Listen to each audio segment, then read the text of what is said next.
Hey, I'm conflicted, and I just woke up, and I'm about to give you guys the top 5 albums this year. Isn't that great? It's an incredible thing, isn't it?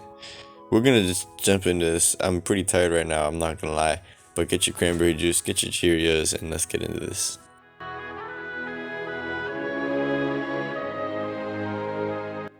So this year so far has been pretty short, but already we have a couple of massive highlights. And at number 5, I have Blue Lips by Schoolboy Q, and this is pretty impressive because it's Schoolboy Q's first album in a very, very long time. And I'm not gonna lie to you, I'm very mixed opinions on Schoolboy Q for the most part because I feel like it's very easy for him to be corny to me. And I know a lot of Schoolboy Q fans will probably hate that I'm saying that, but I feel like some of the words he says in his delivery just doesn't come off that great. But for the most part, a lot of these songs on here don't have horrible delivery and they sound pretty good.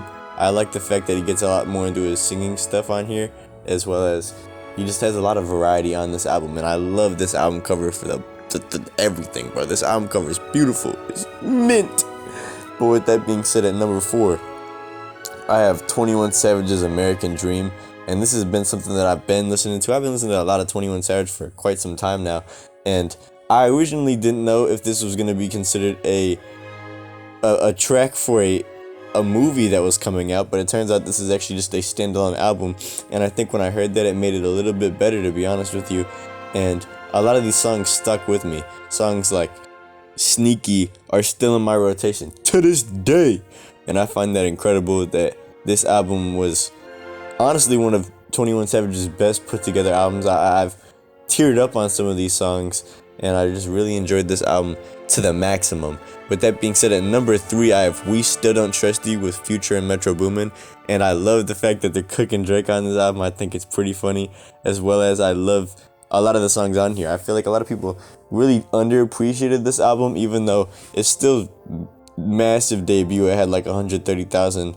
But I feel like a lot of people were hating on this album because they expected it to keep up with the same pace that the first one did. And even though I don't think it kept up with the same pace necessarily, I still think that there was a lot of incredible singing tracks on here, a bunch of incredible smoother tracks on here, and I really enjoy this album for the most part. And even though I can't say some of the things about like maybe ASAP Rocky's feature didn't go as perfect as I would have wanted it to, I still think it was definitely very interesting and controversial to add on the album, and I enjoyed the fact that he was on here, kids. We need ASAP Rocky as much as we can, bro. ASAP Rocky, if you're watching this video right now, bro, you need to release more music. And I'm not telling you this lightly anymore.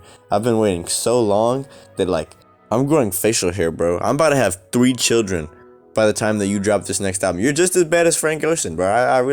I'm not gonna lie to you. Every time you drop, it's incredible, but you and Frank Ocean have a similar catalog at this point. Both of you have dropped like 3 or 4 albums, and both of you have been gone for majority of my life at this point. But with that being said, We Still Don't Trust You is an incredible album with incredible features on it for the most part. I love that Weeknd feature, or I love all the Weeknd features on here.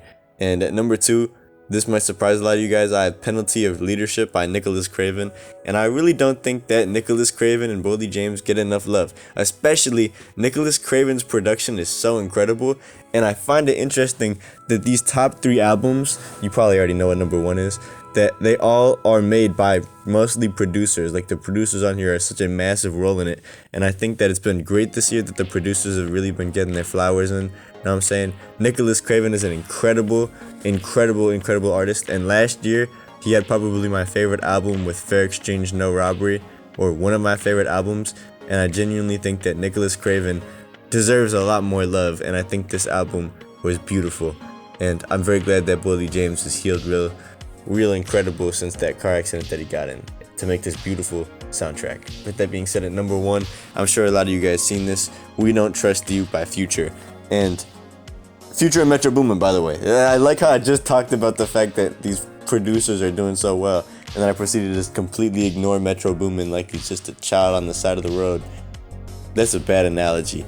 But with that being said, We Still Don't Trust You is an incredible piece of work, and it really sparked up so much like interest in music again. With that Kendrick Lamar verse was incredible, and even though that Kendrick Lamar verse is low-key been watered down a little bit because I've been hearing it everywhere, this album by itself still stands so strong. Future's singing on here was incredible. So much of the production on here is beautiful, and I think that Metro Boomin and Future are like besties, bro. It's like their like chemistry together is so perfect, as well as Future's chemistry with The Weeknd on a lot of these songs, where The Weeknd's kind of more like a background vocalist, but it's still an incredible job at doing this. Also, bro, I just want to give some really quick shout outs to some of these other songs or albums that I've been listening to this year, because I think a lot of you guys need to expand your music taste a little bit. You know, I'm gonna give some sauce out. Kenny Mason's 9 album was incredible. I really liked that album. Purple Heart by Dame Dot was incredible. I think the J. Cole album, Might Delete Later, was definitely overhated, as well as RX Poppy's new album kind of surprised me, because I didn't really expect him to drop such a beautiful piece of work, and a lot of these songs stuck with me. Magic as Usual by Icy Twat was pretty good. True Story by Dre Gambino, and Autumn's Solitary 2 was an incredible album. With that being said, I kind of just rambled on this video a lot. I definitely yapped a lot of people's ears off, but if you actually genuinely watched this video all the way through, and I'm not expecting this video to do very well at all, I'm kind of just talking me and you right now, it's just a very personal conversation, then I genuinely appreciate you for watching this. A lot more of a dialed back video. I just pulled something on my back the other day, and yeah, bro, I've been in bed. I just stood up for a little bit, and my back hurts a little bit, but we're going to be making some pretty big videos. Next week is going to be hopefully a very big video about Lil Skies. Make sure to tune into that. I love you all, though, very much. I'm Conflicted, and I'm out. Peace.